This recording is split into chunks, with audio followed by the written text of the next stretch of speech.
Vamos então à conversa que preparámos para esta última parte da Tarde é Sua de hoje, até porque 2013 é um ano que fica para a história em Portugal. E pelos piores motivos. As temperaturas estão a subir e os incêndios florestais voltaram. Sublinho duas situações graves, ainda que de natureza diferente. Em Sicoro, Miranda do Douro, 6 bombeiros ficaram feridos, 2 deles com gravidade. Esta tarde foram envolvidos pelas chamas que destruíram a viatura em que seguiam no combate a um incêndio. Estão com um prognóstico muito reservado. 2 dos 5 bombeiros que ficaram feridos num incêndio em Miranda do Douro estão internados no Hospital da Perlada, no Porto. Morreu um dos bombeiros que estava internado no Hospital da Perlada, no Porto. Ele não resistiu às queimaduras que tinha em 90% do corpo. Altas temperaturas e vento mais forte atearam incêndios em todo o país nas últimas horas. Nesta altura, há 15 incêndios ativos no território nacional. Um bombeiro morreu no combate ao incêndio mais grave do dia, na Covilhã. Estava acompanhado por mais 3 operacionais, a tentar evitar que as chamas atingissem diversas habitações. Trata-se do segundo bombeiro a morrer em serviço este verão. A própria Proteção Civil já apresentou as condolências à corporação, amigos e familiares. Os bombeiros reagem com emoção. Apesar dos companheiros dizerem para que fugisse para a queimada, mas já não teve tempo, e depois, como que pedindo perdão a Deus, morreu debruçado sobre o seu capacete. E assim é. Estas mulheres, estes homens, que fardam de soldados da paz, dão a vida para salvar as outras vidas e o património, e assim vão morrendo. Nesta altura fazemos um novo balanço. Há neste momento 18 incêndios ativos no continente, havia 16 no início deste jornal. Morreu, já aqui dissemos, uma bombeira de um grupo de 10 que ficaram cercados pelo fogo. A lamentar a morte ontem de uma bombeira de 21 anos, da Corporação do Carregal do Sal. Outros 3 colegas ficaram gravemente feridos. 2 militares da GNR conseguiram escapar com ferimentos ligeiros. E na Corporação do Carregal do Sal o ambiente é de luto. Matas sujas e terrenos abandonados são algumas das razões para o inusitado avanço das chamas, muitas vezes ateadas por mão criminosa. Eu, na minha experiência de bombeiro, com 40 anos de bombeiro já, acho que 99,99% são ignições expostas, porque às 3 e 4 da manhã ninguém anda a fazer queimadas, ninguém anda a queimar restos. Portanto, isto, para mim, é fogo posto. 99,999 é incêndio criminoso. Esse número é incêndio criminoso, sim senhor. É. Meia centena de incendiários já foi detida este ano. Ainda assim, o país continua a arder e o fogo a ser combatido por homens e mulheres que fazem por esquecer o cansaço que lhes pesa nos olhos. É para tentarmos perceber porquê, o que é que está a acontecer neste momento em Portugal, que convidámos várias instituições ligadas ao combate aos incêndios em Portugal, e temos aqui connosco o Joaquim Matias, que é Presidente da Direção dos Bombeiros da Covilhã. Temos também o Comandante Jaime Marta Soares, que é Presidente da Liga dos Bombeiros Profissionais. Não, desculpe. Da Liga dos Bombeiros Portugueses. Portugueses, exatamente. Peço desculpa que tinha aqui este erro nos meus cartões. São todos bombeiros. Exatamente. Estamos todos a falar do mesmo, claro, no fundo. Claro, São claro. Várias as associações com as quais podemos conversar sobre o assunto. Temos depois aqui o António Calinas, da Associação Portuguesa de Bombeiros Voluntários, e também Fernando Curto, Presidente da Associação Nacional dos Bombeiros Profissionais, e também presente connosco o Cláudio Rodrigues. Cláudio, bem-vindo, muito obrigada. O Cláudio é irmão de um dos bombeiros falecidos no passado mês de agosto, irmão do Pedro. Com ele também vamos falar daqui a pouco. E esta é uma conversa aberta a todos, portanto vamos estar todos a tentar perceber e encontrar explicações e a tentar prevenir aquilo que pode vir a acontecer. O que é que está a correr mal este ano? Muito boas tardes. Eu queria, em nome tanto da direção da Associação Humanitária Voluntária da Covilhã, agradecer o convite que nos fizeram. De facto, estamos aqui com muita mágoa, porque perdemos um soldado da paz. Infelizmente, já foram perdidos alguns durante este ano. Eu entendo que há muita coisa para fazer e também há muita para explicar, quanto a mim. Eu que acompanho assiduamente, sempre que posso, o combate aos incêndios, constato que, na verdade, não tem havido muita preocupação, nem muito investimento naquilo que é a prevenção dos incêndios e que devia acontecer. Estamos a falhar na prevenção? Eu, quanto a mim, sim. Porque, por exemplo, o Concelho da Covilhã, só em termos tanto, do Estado, tem 12 mil hectares de floresta e, portanto, de facto, não é dado o exemplo da prevenção nas matas que, de facto, são da responsabilidade do Governo. Ou seja, não podemos já estar aqui só a acusar proprietários de terrenos que não os limpam, que à volta das suas casas não retiram o mato. Há responsabilidade do Estado. Quanto a mim, portanto, e no que concerne no meu Conselho, constato, isto é uma constatação. Mais, tanto, tivemos há pouco tempo um incêndio que lavrou no Parque Natural da Serra da Estrela, que portanto, deflagrou entre a Pedra do Urso e Vila do Carvalho, que ainda são alguns quilómetros, e não se compreende como no cume da Serra não há uma ligação que possa, portanto, possibilitar um deslocamento, portanto, dos bombeiros e de mais fácil acesso para que, de facto, possam combater, portanto, com mais facilidade também as chamas. Eu acho que a este nível também há muito trabalho a fazer, a nível de aceiros, a nível, portanto, de acessibilidade, portanto, para que os bombeiros possam ter a sua tarefa mais facilitada. António, vocês notam isso no terreno, quando vocês vão combater um fogo, e muitas vezes vão para zonas que não conhecem. E esse pode ser um dos problemas ou não? Não conhecer a zona. Claramente que é um problema a ter em conta. E na avaliação das equipas e dos comandantes das equipas.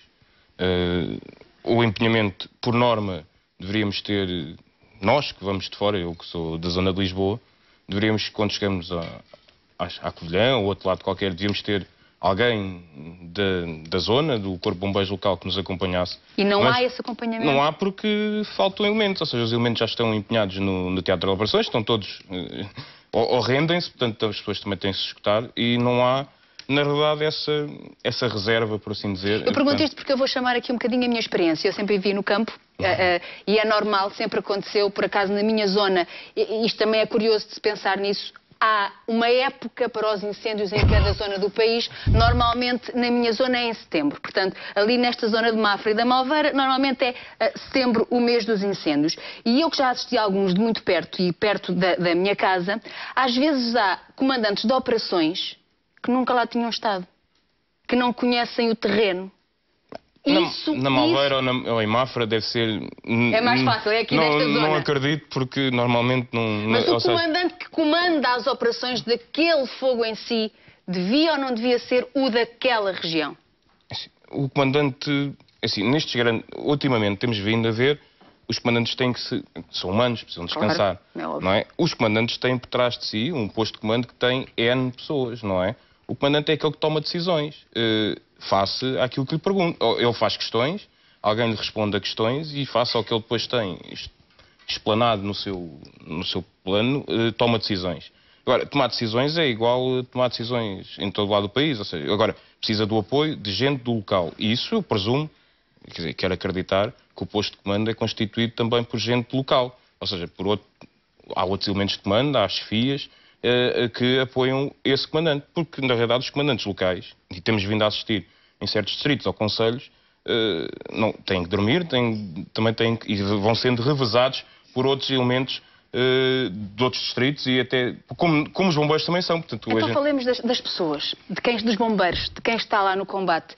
Comandante Jaime Marta Soares, é inevitável pensar isto. Muitos dos que morreram este ano e no mês de agosto, nós dizemos eram miúdos, tinham 21 anos, o Pedro já tinha 40, mas alguns deles, apesar de estarem há muito tempo nas corporações, e alguns vão para lá miúdos, pelo sonho de ser bombeiro, entram aos 10, 11, mas têm-se experiência aos 21, aos 24, para este tipo de fogos? Olha, minha senhora, deixe-me começar por cumprimentar todos, mas uma saudação especial e amiga ao Sr. Presidente da Direção dos Bombeiros Voluntários da Covilhã e afirmar-lhe mais uma vez a minha solidariedade pelos problemas que passou, mas na sua pessoa também a todas as direções e corpos de bombeiros que estão a passar por momentos complicados. Não podemos esquecer que temos cerca de uma dezena de bombeiros internados nos hospitais e alguns deles no limite, eu diria no fio da navalha. A lutar pela vida.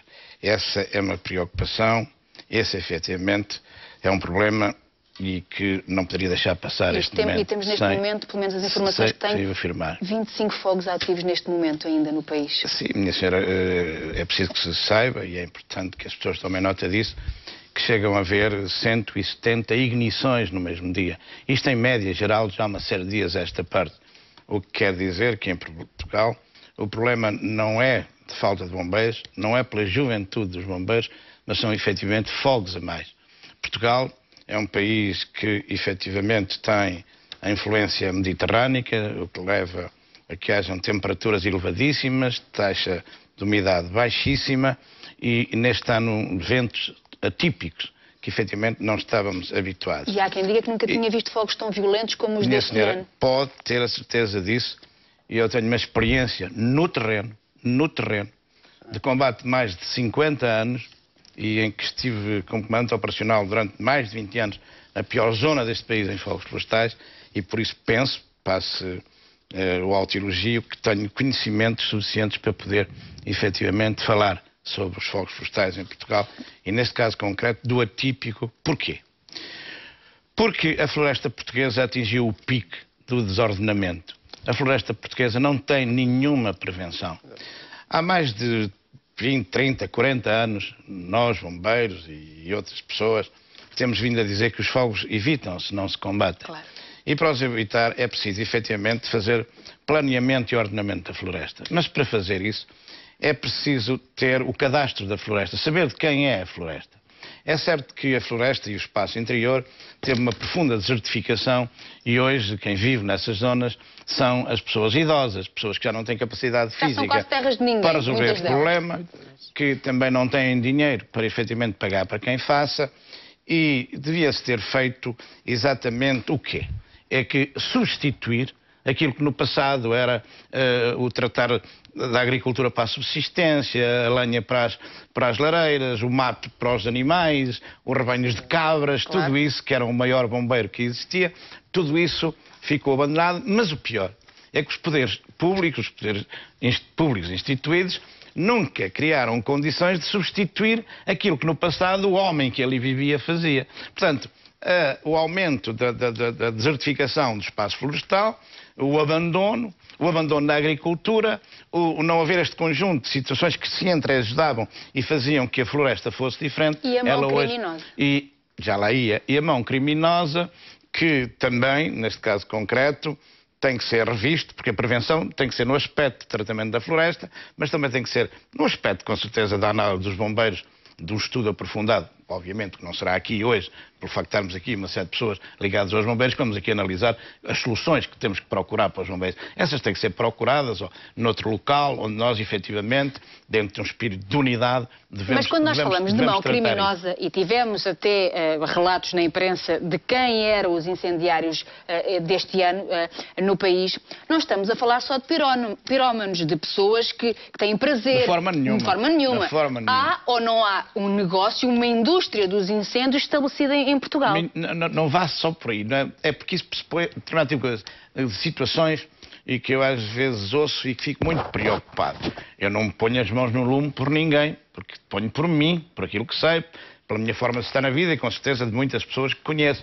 Mas muitas vezes fazem-se acusações sem que se conseguir provar. Eu refiro-me a um determinado tipo de intervenção de equipamentos, de estruturas na floresta, que não é por aí, na minha opinião, que está o problema. Claro que há interesses económicos muito grandes, que há grupos organizados para fazer fogos florestais, que há terrorismo nesta situação e que depois há um conjunto de outras situações, os inimputáveis, desses que existem, mas que efetivamente se deveriam ter feito a tal prevenção, não só em termos de Código Penal, como também de formas que deviam ser utilizadas para que essa gente, que são reincidentes, que nós sabemos que existem, para que eles efetivamente não pudessem dar à vontade na época de estio, portanto na época de verão, a fazer aquilo que efetivamente a doença ou outra coisa qualquer os leva a fazer. Mas Fernando Curto, só para introduzir o Fernando também na conversa, consegue-se explicar isto? Sabe-se, acabou-se de dizer, há um negócio, há interesses económicos atrás disto tudo. Se sabe isto, porquê é que também não se combate isto?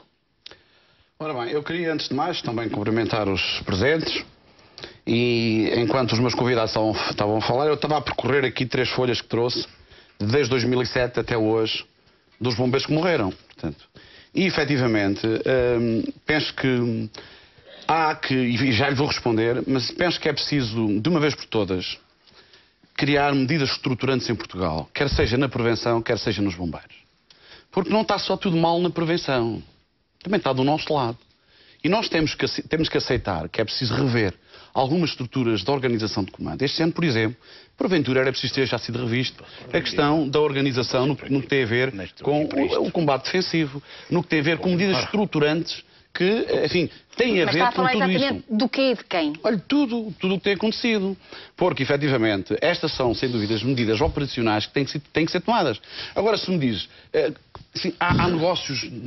Eu ouvi sempre dizer que era a madeira, que era... Mas a celulose tem os seus terrenos todos devidamente organizados. Eu não vejo nenhum incêndio nos terrenos da celulose. Estamos a falar de que medidas? Eu já tentei falar, por exemplo, aqui da formação e disseram-me que não. Que tipo, só para nós percebermos... Um bombeiro passa por que formação? E temos que fazer também aqui esta distinção entre bombeiros voluntários e bombeiros profissionais. Não faço essa distinção, não faço essa distinção. Não. Falo de bombeiros, porque bombeiros profissionais ou bombeiros voluntários são exatamente a mesma coisa. Só nos diferencia a cor da farda. Mais de resto, sentimento, a nobreza e a abnegação são absolutamente iguais. E a formação e a competência não vão buscar nisso. E gostaria de dizer o seguinte, eu não venho para aqui para fazer críticas, nem a comandantes de bombeiros, nem a tratar destas coisas que eu disse ainda há pouco, que se houver coisas a tratar dos bombeiros que tenham que ser corrigidas, com certeza há, ninguém é perfeito, não é este o local para o fazer. E por isso eu peço e apelo ao bom senso de que sejamos capazes de apontar pistas de coisas que efetivamente os bombeiros sentem que são as suas dificuldades, mas não estarmos agora aqui a fazer estudos nem análise sobre as questões dos bombeiros, nem dos comandantes dos bombeiros. Mas há coisas a corrigir certamente nas próprias corporações e na própria formação dos bombeiros, ou não? Sem dúvida, deixa-me dizer, eu não venho aqui criticar ninguém porque eu sou o primeiro crítico de mim próprio.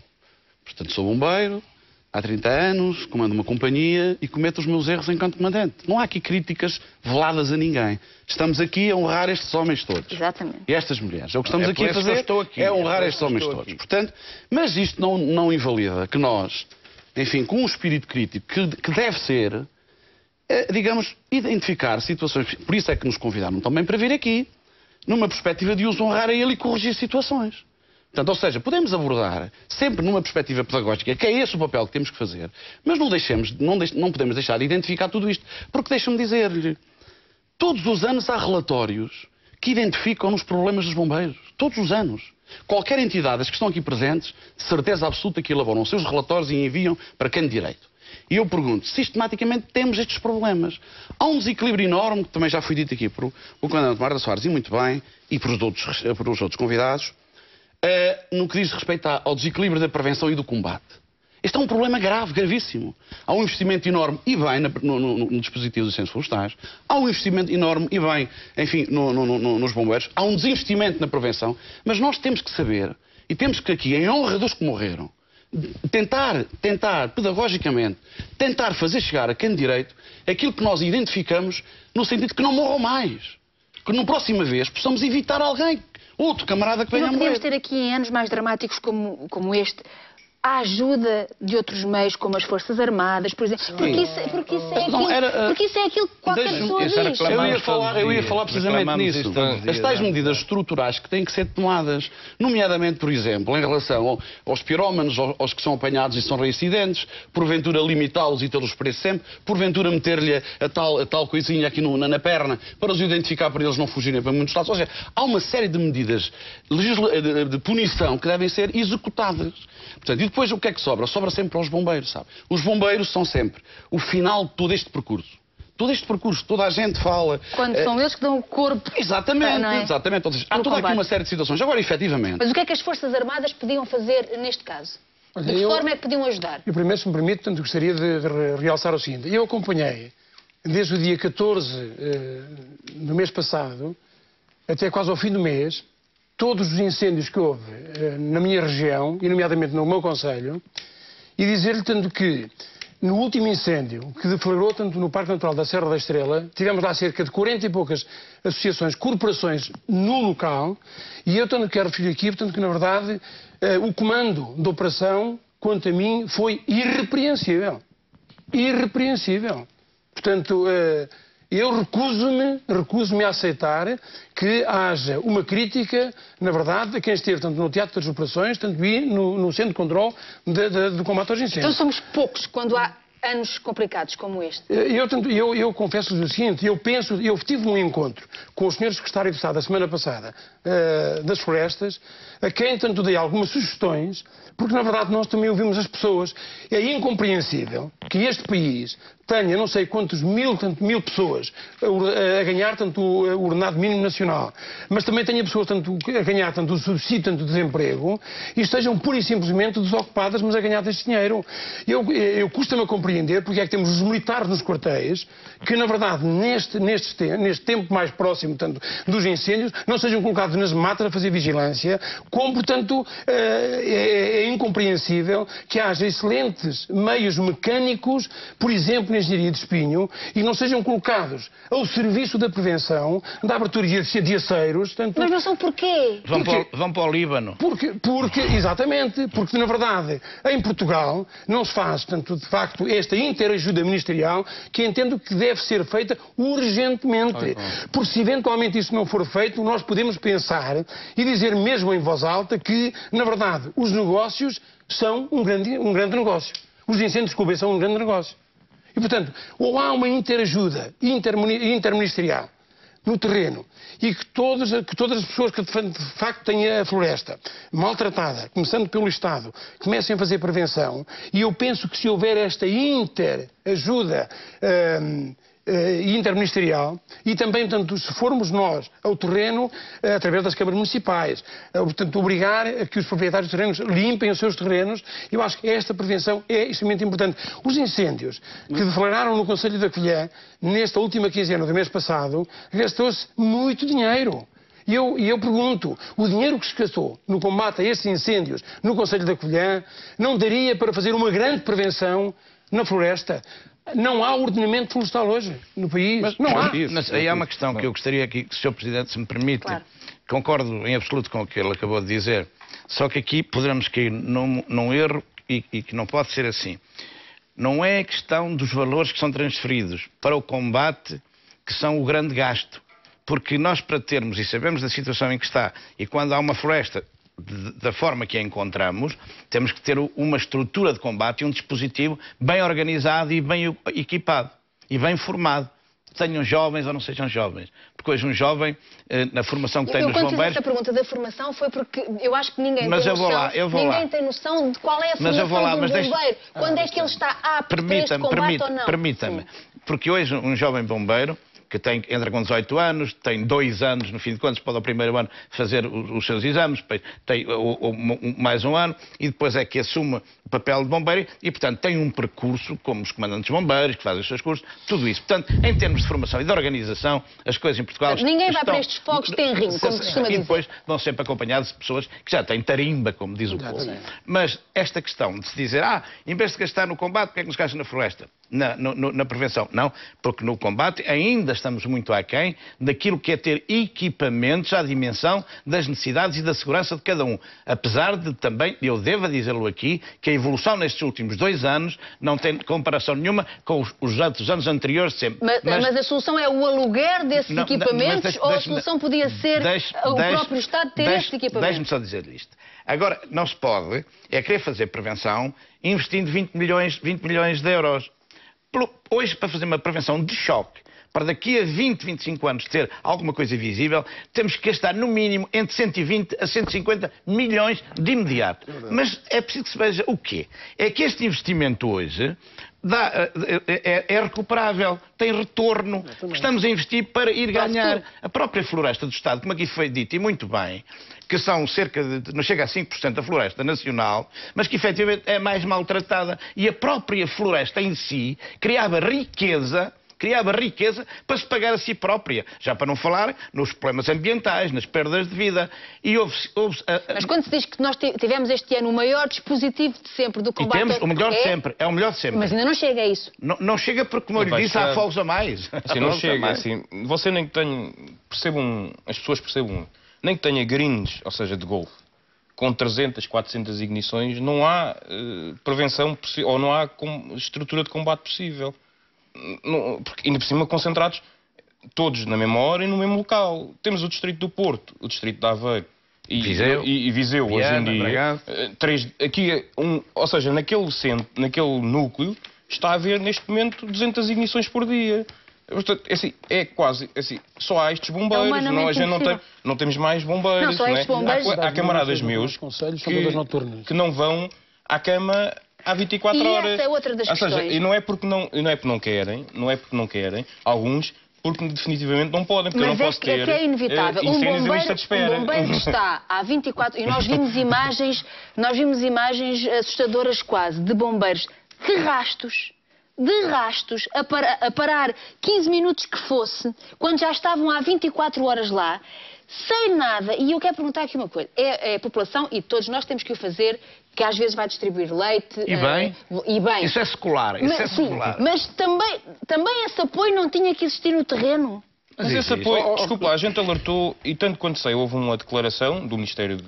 Estavam aqui a falar das Forças Armadas, não tenho que ser advogado, nem sequer sou militar, mas o Ministério da Defesa disse que tem os meios disponíveis, que estão à ordem de quem? De quem? Não sei. Certamente não será nenhum bombeiro, porque senão estariam lá. Agora, é assim, certamente de quem superintende os dois ministérios, que é o Sr. Primeiro-Ministro, certamente. É o patrão dos dois, portanto, que eu saiba, não há outra hipótese, não é? Agora, se o Ministério da Defesa diz que tem os meios disponíveis e que está pronto a serem empregos quando assim o entenderem, se não são empregos, alguma coisa se passa. Que meios e que disponibilidade? Isso é preciso saber. Que meios e que disponibilidade? Assim, eu não sei que meios, certamente tem meios de engenharia disponíveis, certamente tem meios de logística, que é uma das coisas que sabem fazer muito bem, prontos para serem empregos. Certamente tem muita coisa para fazer. Mas então, expliquem-me, há aqui falta de diálogo entre as várias pessoas envolvidas? Cristina, dá-me licença. Provavelmente sim. Vamos tentar repartir o tempo. E já não temos muito, temos 5 minutinhos. Passa a voar o tempo. Quando se fala aqui em equilíbrio de investimento na prevenção e no combate, não tem que se retirar dinheiro do combate para a intervenção. Antes, pelo contrário. Tem que haver um reajustamento. E se há 10 anos é esta parte. Como nós vimos dizendo, esse reajustamento fosse feito, porventura, nesta altura, teríamos a floresta ordenada. Eu dou-lhe um exemplo muito concreto. No concelho de Penamacor, que eu conheço muito bem, havia e há uma serra que é a Serra da Reserva da Malcata. Essa serra ardia todos os anos. Criou-se uma instituição que preserva a serra, foi feito um decreto-lei. Neste momento, os bombeiros de Penamacor e do Sabugal chegam em 2 segundos, 2 minutos, não deixou de arder a Serra da Malcata.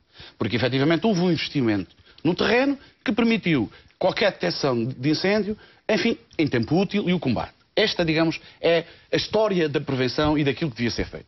Depois temos que falar, efetivamente, em 2 outras coisas que são importantíssimas. Há moral para nós deixarmos morrer bombeiros quando outros, durante o ano, não fizeram o seu trabalho. Há moral para nós, com a nossa fugacidade, com o empenho dos bombeiros, irmos extinguir, digamos, apagar, se me permite a expressão, os eucaliptos e os pinheiros, quando efetivamente devíamos esperar que o incêndio venha e que arda, porque os responsáveis não fizeram o seu trabalho. Portanto, há aqui, digamos, uma dicotomia que tem que ser decidida na altura. E aqui tem que ser uma dicotomia operacional. Portanto, não se criticam os comandantes operacionais, nem nenhum comandante. Tem que haver aqui toda uma revisão estrutural, também nessa perspectiva de combate, e fazer, digamos, prioridades. Já há casos de sucesso como Panamacor, como acabou de falar, prioridades. É foi bem feito aí. Cristina, porventura, há Restolho, há Codeços e há Gestas, se calhar deveriam de arder. Porventura, há outra floresta que não devia de arder. Porventura, era necessário que os guardas florestais e todas as organizações da floresta usassem motosserras, e porventura os bombeiros também, para criar aceiros, mesmo quando há incêndios. É preciso rever toda esta reestruturação no sentido de criar condições para que os bombeiros possam extinguir os incêndios, mas salvaguardando a sua integridade física e aquilo que é a sua altivez. Nós estamos aqui hoje a falar pelas pessoas, por quem realmente perdeu a vida. Senhora, posso dizer-lhe uma questão? Há bocado o Dr. Fernando Curto disse uma questão que eu concordo totalmente com ele. Veja-se a floresta, que é privada das celuloses, que são das empresas, não ardem. Porque tem bom planeamento, tem boa organização, tem boa vigilância.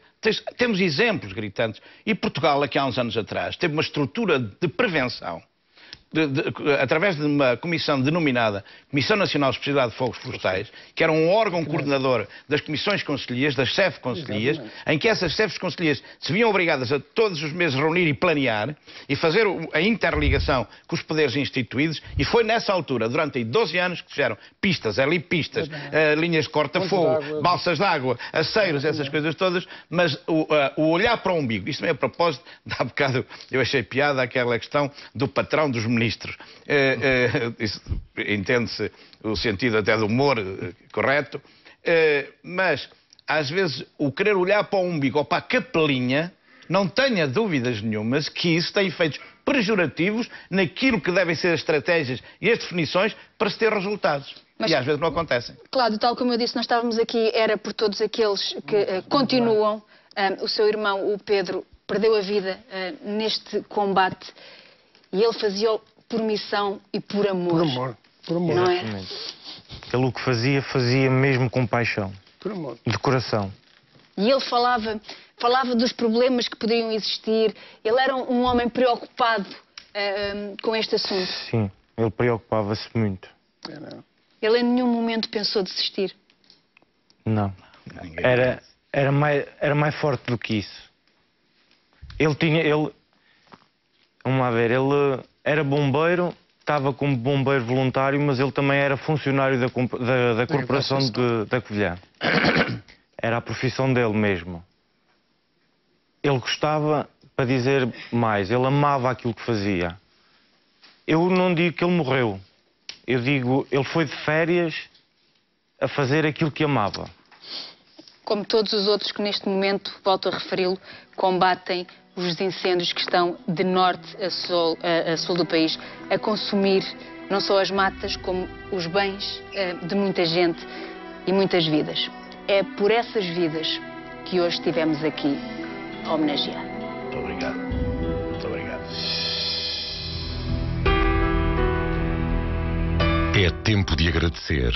Obrigado a todos os soldados da paz. Em especial aos bombeiros Bernardo, Ana Rita, António, Pedro e Cátia, que morreram em missão.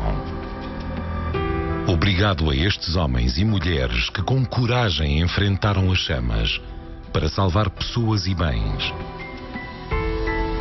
António Ferreira tinha 45 anos e muita experiência. Combatia em Miranda do Douro, quando o fogo o fez tombar. Deixa mulher e uma filha menor. Aos 41 anos, Pedro Rodrigues deu tudo por tudo para salvar casas em risco no incêndio da Covilhã e acabou por pagar a coragem com a própria vida. Bernardo tinha 23 anos, pertencia à Corporação de Bombeiros Voluntários do Estoril desde os 18. Ana Rita, de 24, deixa uma filha de 4. Filha, sobrinha e prima de bombeiros. A corporação era a sua segunda casa. Cátia Dias foi a 5ª vítima dos incêndios deste verão. Tal como Bernardo e Ana Rita, perdeu a vida a combater o fogo na Serra do Caramulo. São rostos diferentes, mas todos com o mesmo sentido de missão, com a mesma garra. A todos os homens e mulheres que compõem as corporações de bombeiros, que apesar do cansaço e da dor da perda, continuam a enfrentar o fogo em nome de 10 milhões de portugueses, obrigado.